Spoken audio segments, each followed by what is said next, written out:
Happy Veterans Day! This is a makeup look that's appropriate if you are in the military and you want to wear makeup.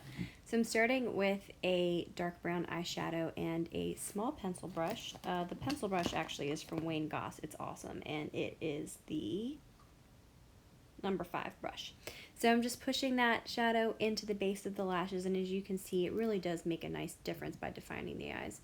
Next, I'm going to go in and curl the lashes and add one coat of just a really basic natural looking mascara, whatever you want. And then we're going to fill in our brows. I'm not doing anything crazy with it, just taking a brow pencil, any one you want's good, and fill in the shape just to give your, as you can see, face some structure. Make sure to comb through because again, we want to look nice and natural here. And then I'm going to give the face some warmth and structure by using a cream bronzer. This one from Milk Makeup is awesome because as you'll see in a second, it really blends into the skin.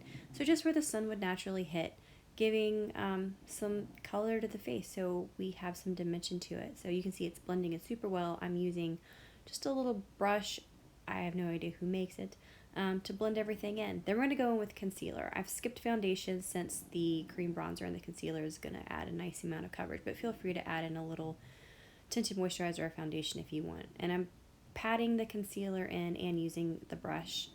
Don't forget your lips because as you can see, we're going to use that as the base of our homemade lipstick. This is super natural. By using a little bit of concealer and lip pencil, which you press into your lips, you're going to have a nice long wearing hue on your lips without actually wearing makeup. Finally, this is a really important step to lock everything in since everything is a cream product. Take some translucent powder, press it into the skin, and then go back in and buff it.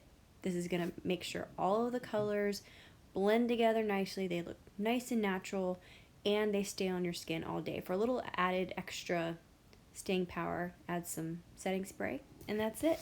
Thank you for serving.